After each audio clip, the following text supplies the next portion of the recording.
भक्तों, हर हर महादेव। आइए रामायण पाठ्यक्रम में रामायण की चौपाइयों का गायन करें, उनका भावार्थ समझें। पिछले भाग में हमने गाया कि जब हनुमान जी रावण की वाटिका उजाड़ देते हैं तो रावण हनुमान जी को पकड़ने के लिए अक्षय कुमार को भेजता है। तो हनुमान जी उसके ऊपर एक वृक्ष उठाकर फेंक देते हैं, जिससे अक्षय कुमार की मृत्यु हो जाती है।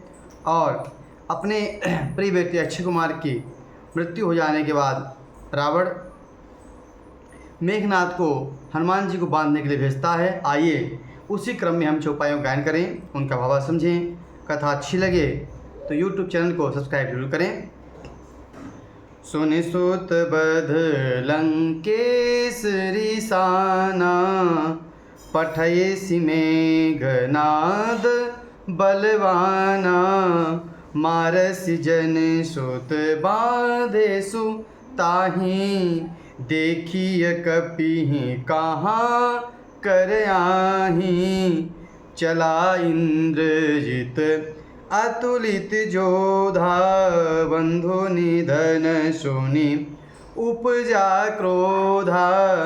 कपि देखा दारुण भट आवा, कटकटाई गरजाय रुधावा। जब रावण ने सुना कि उसका पुत्र अक्षय कुमार मारा गया तो वह क्रोधित हो गया और अपने ज्येष्ठ पुत्र जो कि बलवान है मेघनाद को भेजा और कहा कि हे पुत्र, मारना नहीं, उसे बांध कर लाना। उस बंदर को देखा जाए कि वह कहाँ का है। और इंद्र को जीतने वाला अतुलित बल अतुलनीय योद्धा मेघनाद चला। भाई का मारा जाना सुनकर उसे भी क्रोध आया और हनुमान जी को देखा कि अब की भयानक योद्धा आया है तो वह कटकटा कर गरजे और मेघनाद की ओर दौड़े। आगे हनुमान जी ने क्या किया? अति विशाल तरु एक उपारा, बिरथ कीन्ह लंकेश कुमारा।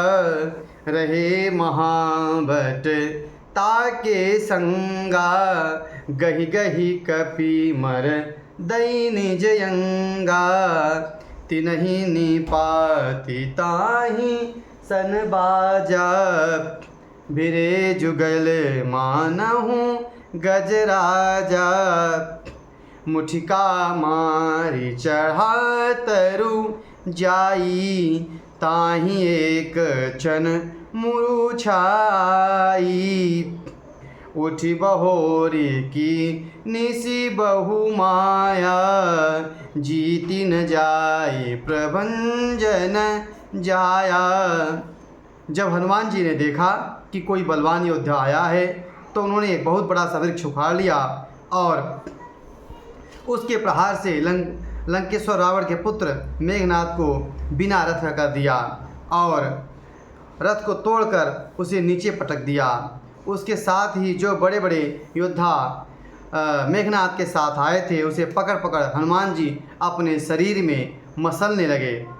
उस सब को मारकर फिर मेघनाद से हनुमान जी भिड़े और लड़ने लगे। लड़ते हुए ऐसे मालूम हो रहा था मानो कि दो गजराज, दो श्रेष्ठ हाथी आपस में भिड़कर लड़ रहे हों। हनुमान जी ने उसे एक घूंसा मारकर वृक्ष पर जा बैठे और उसको क्षण भर के लिए मूर्छा आ गई। फिर उठकर उसने बहुत सारी माया रची, परंतु पवन के पुत्र से वह जीत नहीं सका। अब इसके बाद वह ब्रह्मस्त्र देहि साधा, कपि मन कीन्ह विचार। जो न ब्रह्म सर मानऊ, महिमा मिटई अपार। अंत में उसने ब्रह्मस्त्र का संधान किया। तब हनुमान जी ने मन विचार किया, यदि मैं ब्रह्मस्त्र का सम्मान नहीं करूँगा तो इसकी महिमा मिट जाएगी, घट जाएगी। ब्रह्मवान कपि कहूँ तेहि मारा, परती हूँ बार कटुक संघारा। तेहि देखा कपि मूर्छित भयऊ, नाग पाश बांधे सिलय गयऊ। जासु नाम जपि सुनहु भवानी। भवबंधन काटहि नर ज्ञानी। तासु दूत की बंध तरुआवा। प्रभु कारज लगी कपि बधावा। उसने हनुमान जी को ब्रह्म बाण मारा, जिससे वह वृक्ष से नीचे गिरे और मूर्छित हो गए। परंतु गिरते समय भी वह राक्षसों की सेना पर गिरे और बहुत सी सेना मार डाली। तब उसने देखा कि हनुमान जी मूर्छित हो गए हैं, तब वह उनको नाग फांस में बांध कर ले गया। शिव जी कहते हैं कि हे भवानी सुनो, जिसका नाम जप कर विवेकी मनुष्य संसार के भवबंधन को काट डालते हैं, जिसका दूत उनका दूत कहीं बंधन में नहीं आ सकता है। किंतु प्रभु के कार्य के लिए हनुमान जी ने अपने आप को स्वयं को बांधना स्वीकार किया है। कपि बंधन सोनी निशिचर धाये। कौतुक लागी सभा सब आए। दसमुख सभा दीखी कपि जाई। कहीं न जाई कछु अति प्रभुताई। कर जोरे सुर दिशिप विनीता। भृगुटि बिलोकत सकल सभीता। देखी प्रतापन कपि मन शंका। जिम यही गण महु गरुण शंका। बंदर का बांधा जाना सुनकर राक्षस दौड़े और कौतुक के लिए, तमाशा देखने के लिए राक्षस लोग सब सभा में आए। हनुमान जी ने रावण की सभा देखी। उसकी अत्यंत प्रभुता कुछ कही नहीं जा सकती थी। देवता और दिक्पाल हाथ जोड़ी बड़ी नम्रता के साथ भयभीत हुए रावण की भौं को ताक रहे हैं, उनका रुख देख रहे हैं। उनका ऐसा प्रताप देखकर भी हनुमान जी के मन में जरा भी डर नहीं हुआ। वे ऐसे निशंक खड़े रहे जैसे सर्पों के समूह में गरुड़ निर्भय रूप से खड़ा रहता है। कपि बिलोकि दशानन। बिहसा कही दुर्वाद। सुतवद सुरत की निपुणी। उपजा हृदय विषाद।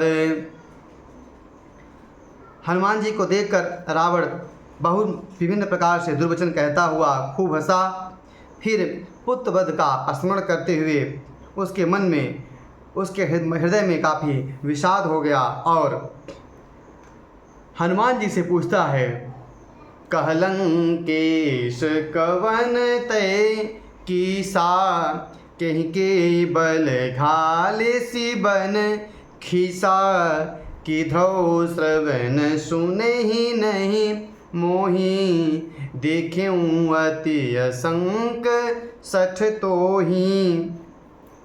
लंकापति रावण ने कहा, हे वानर, तू कौन है? किसके बल पर तूने वन को उजाड़ कर नष्ट कर डाला? क्या तूने कभी मेरा नाम अपने कानों से नहीं सुना? रेसठ, मैं तुझे अत्यंत ही निशंक देख रहा हूँ। आगे रावण कहता है, मारे निशिचर के ही अपराधा।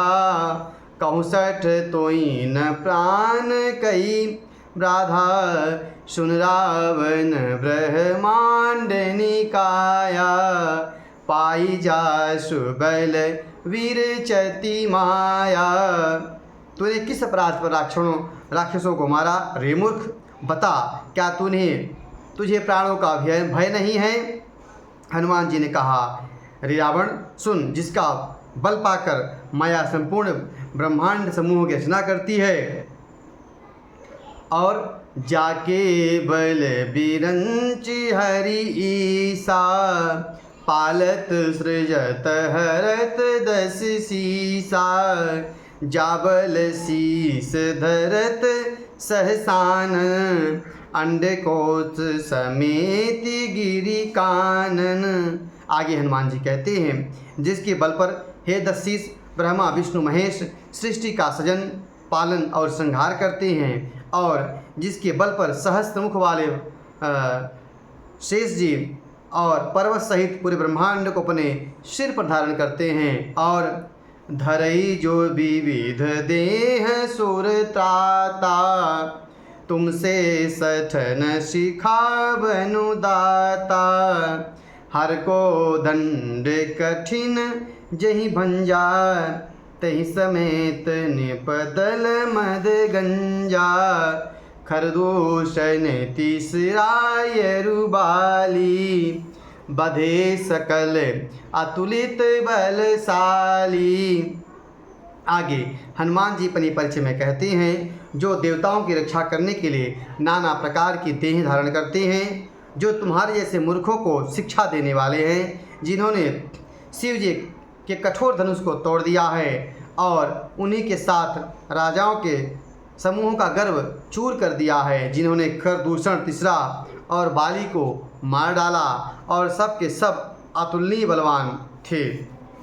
जाके बल लवलेश ते, जाके बल लवलेश ते, जीते हूँ चराचर झारी। तास दूत में जा करी, हरियाण हूँ प्रिय नारी। आगे हनुमान जी कहते हैं, जिनके लेस मात्र बल से तुमने समस्त चराचर जगत को जीत लिया और जिनकी प्रिय पत्नी को तुम चोरी से हर लाए हो, मैं उन्हीं का दूत हूँ। इस प्रकार हनुमान जी अपना परिचय देते हैं कि मैं श्री राम जी का दूत हूँ। आगे के क्रम में हनुमान जी कुछ रावण की बातों को बताते हैं, जिसको सुनकर वह चिढ़ता है। उस प्रसंग को आगे हम गाएंगे। आज की कथा में यहीं तक। हर हर महादेव। सादर जय सिया राम।